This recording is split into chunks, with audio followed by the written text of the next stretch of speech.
Argentina জাতীয় দলের তরুণ তারকা হুলিয়ান আলভারেজ ক্লাব ফুটবলে ম্যানচেস্টার সিটির হয়ে নিয়মিত খেলেন তিনি। তবে একটি বিষয় সবাইকে অবাক করে, তার শরীরে নেই কোনো ট্যাটুর ছোঁয়া। ফুটবল দুনিয়ায় ট্রেন্ড এখন ট্যাটু। জাতীয় দলের বেশিরভাগ খেলোয়াড়ের শরীরেই দেখা যায় ট্যাটুর ছোঁয়া। কিন্তু আলভারেজ সাক্ষাৎকারে জানিয়েছেন, ছোটবেলা থেকেই তার বাবা তাকে ট্যাটু করতে বারণ করেছেন। পরিবারের সেই শিক্ষাই এখন ধরে রেখেছেন তিনি। আলভারেজ বলেন, জাতীয় দলের অনুশীলনে একসময় একজন তাকে বলেছিলেন, দেখলাম তুমি ছাড়া প্রায় সবার শরীরেই ট্যাটু আছে। তখনই তিনি নিজেই বুঝতে পারেন তিনি আলাদা। ফুটবল মাঠে প্রতিভা আর পরিশ্রম দিয়েই নিজেকে তুলে ধরতে চান আলভারেজ।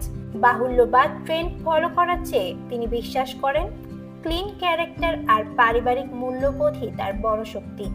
অনেকেই ভাবতেন হয়তো ভবিষ্যতে তিনি ট্যাটু করাবেন, কিন্তু আলভারেজ এখনো বলছেন ট্যাটু করার কোনো পরিকল্পনা নেই তার।